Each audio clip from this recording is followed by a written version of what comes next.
푸틴, 러시아 사회는 전선에서 수천 명의 러시아 군인이 사라지면서 붕괴하고 있습니다. 전쟁의 진정한 척도는 탄약이 아니라 군인의 의지입니다. 싸울 의지가 있는 군인들이 승리를 가져옵니다. 그러나 오늘날 러시아 군대의 진정한 붕괴는 여기서 일어나고 있습니다. 푸틴의 높은 급여, 사회 보장, 더 큰 러시아의 꿈에 대한 약속은 더 이상 러시아 군인들에게 아무 의미가 없습니다. 세계에서 두 번째로 큰 군대가 현대 역사상 가장 큰 군사 항복을 목격하고 있습니다. 수만 명의 러시아 군인들이 파령과 항복으로 사라지고 있습니다. 이 이미지를 보세요. 난로에 숨은 군인들이 러시아의 군사 파산을 전 세계에 선언했습니다. 만약 이것이 고립된 사례였다면 몇몇 군인들이 전쟁에 지쳐버린 것으로 치부할 수 있었을 것입니다. 그러나 이 상황은 러시아 군대에서 일상화되었습니다. 러시아 사회는 심리적 붕괴를 겪고 있습니다. 한편으로는 어머니들이 아들을 구하려고 애쓰고 있고, 다른 한편으로는 전쟁이 만든 빈곤과 함께 끔찍한 감정적 죽음이 일어나고 있습니다. 옴스크 출신의 마리나라는 여성의 이야기는 인간성에 대해 부끄러움을 느끼게 만드는 종류의 이야기입니다. 우크라이나인. Контуженный.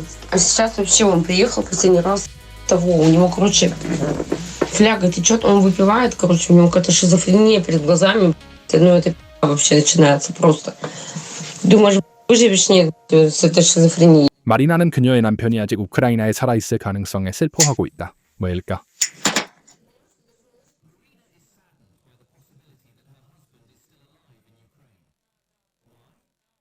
왜냐하면 남편이 죽으면 그녀는 국가로부터 700만 루블의 보상금을 받을 것이기 때문입니다.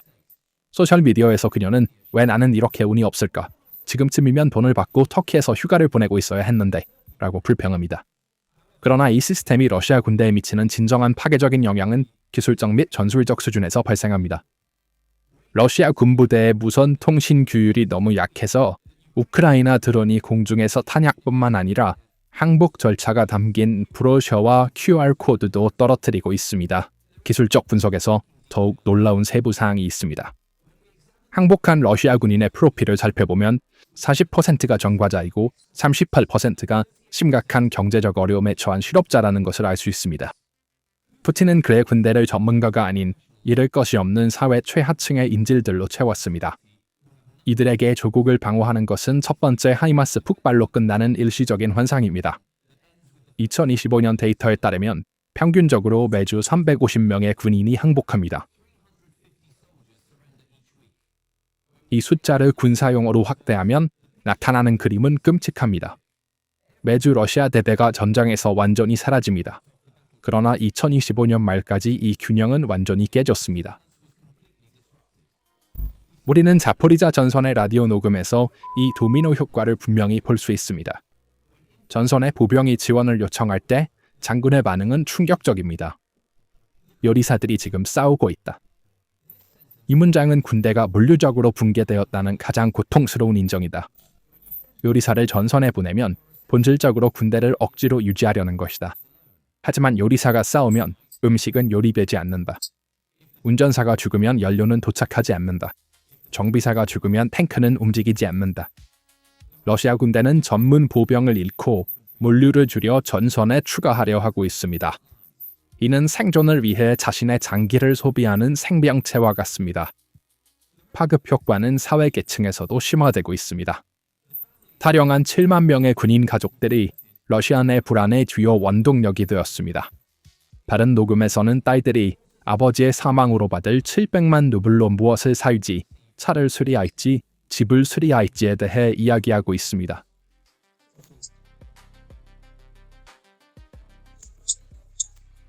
인간의 삶은 복권이 되었습니다. 동전의 다른 면에는 돈에 신경 쓰지 않고 그저 사랑하는 사람의 소식을 기다리는 여성들의 순수한 무력감이 있다.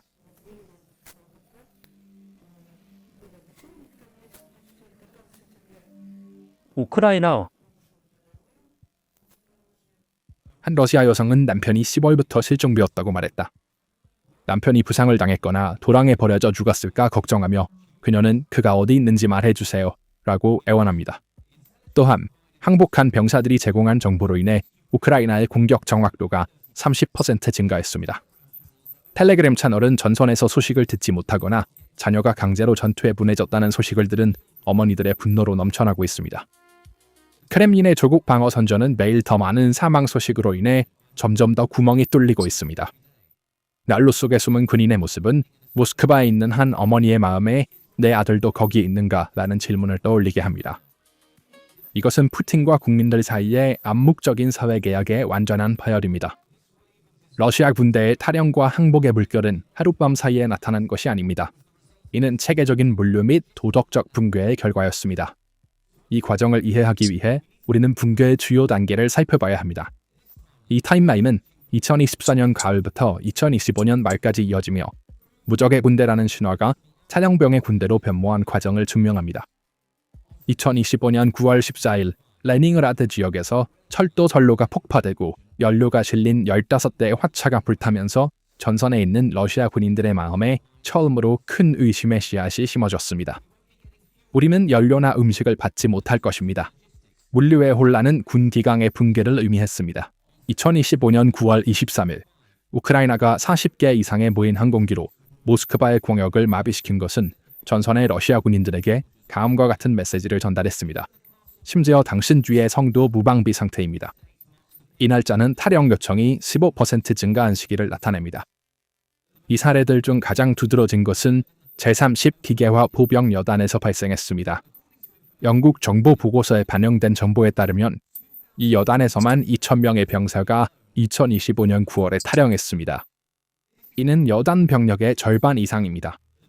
러시아 군사법원에 제기된 사건 수는 2025년까지 2만 건을 초과했습니다. 그러나 이 수치는 체포된 사람들만 포함합니다. 실제 숫자는 7만 명을 넘는 것으로 추정됩니다.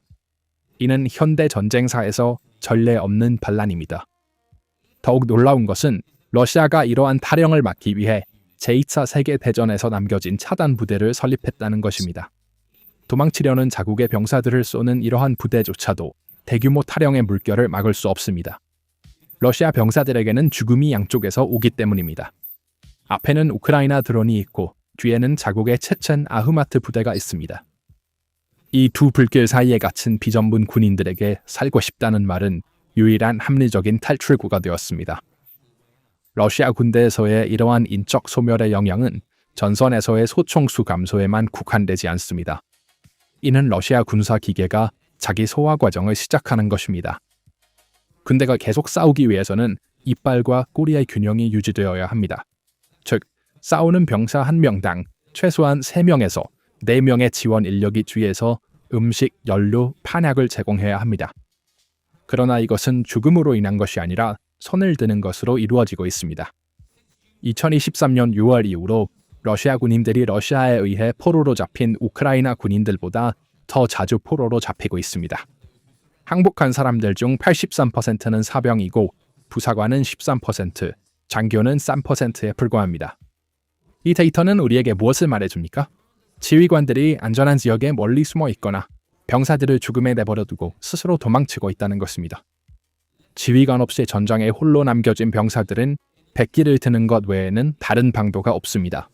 우리의 조사에서 가장 어두운 부분은 강제로 끌려온 사람들의 범주입니다. 이 상황의 놀라운 예로 유나이티드 24는 이란의 아라시 다르반디의 이야기를 공유했습니다. 아라시는 사실 훈련된 석유 엔지니어였지만 사진가로서 카메라 뒤에서 인생을 보냈습니다. 그는 관광 비자로 상트페테르부르크에 왔습니다. 그의 유일한 관심사는 그 역사적인 도시의 거리에서 화려한 옷을 입은 사람들의 사진을 찍는 것이었습니다. 사진을 좋아하는 사람들이 나에게 1,000루블을 주었고 그렇게 생계를 유지했습니다. 라고 그는 말합니다. 그는 전쟁에 대해 알고 있었지만 그것은 내 삶과는 매우 멀리 떨어져 있다고 말했습니다. 그는 틀렸습니다. 일상적인 신분증 검사가 갑자기 압박, 구금, 강제 징집으로 변했습니다. 아라시는 무슨 일이 일어나는지 이해하지 못한 채 러시아 군대에 있었습니다. 경험이 부족한 아라시는 드론 공격에서 부상을 입고 자신의 지휘관들에 의해 전선에 버려졌다. 아라시는 3일 후 우크라이나 군인들에게 발견되어 항복했다. 포로화된 사람들 중 24%는 거리에서 체포되거나 직장에서 강제로 끌려가 전선으로 보내졌다고 말합니다.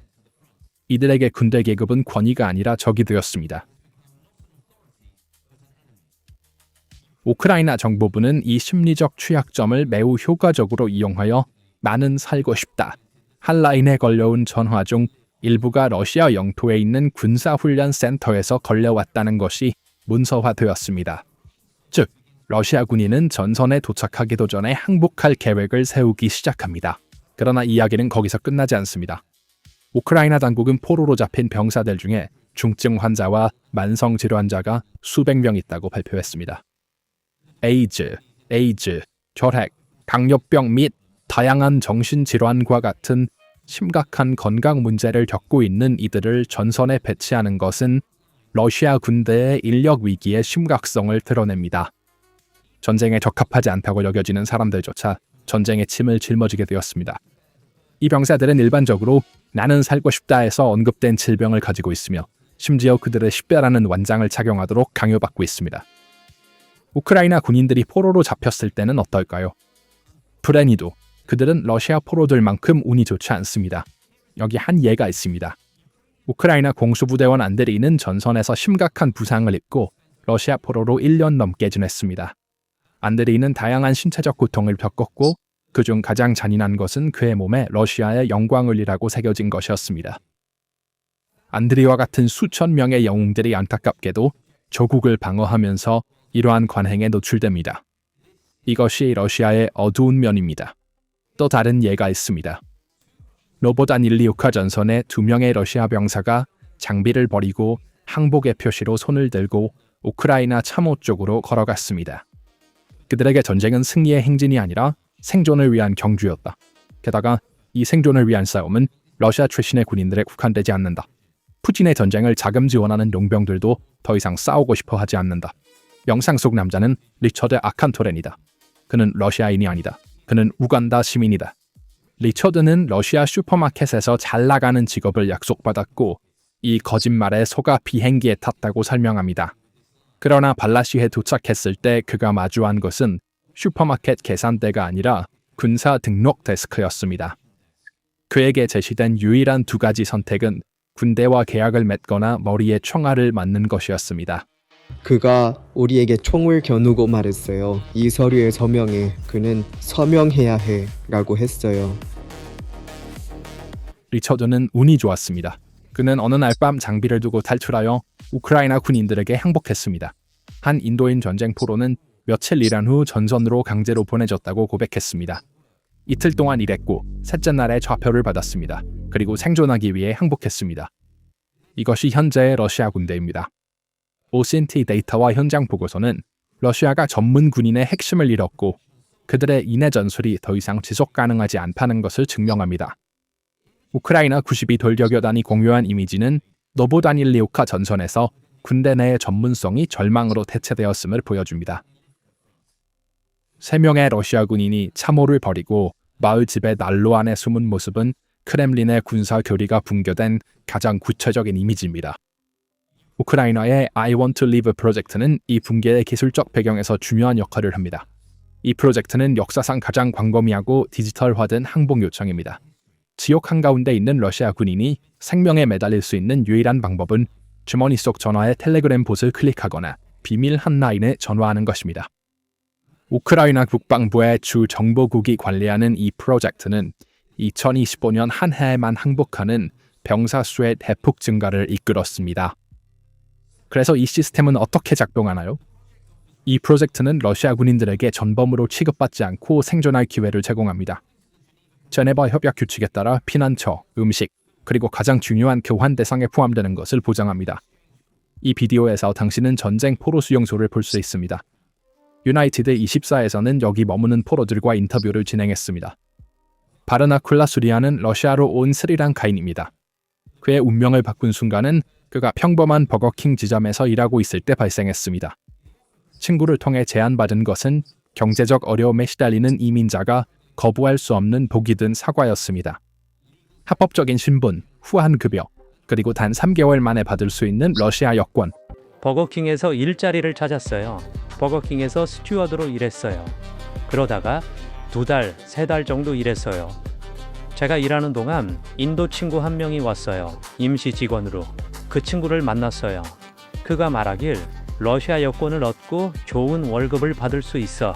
합법적으로 하세요. 네, 합법적으로 하세요. 군대에 입대하세요.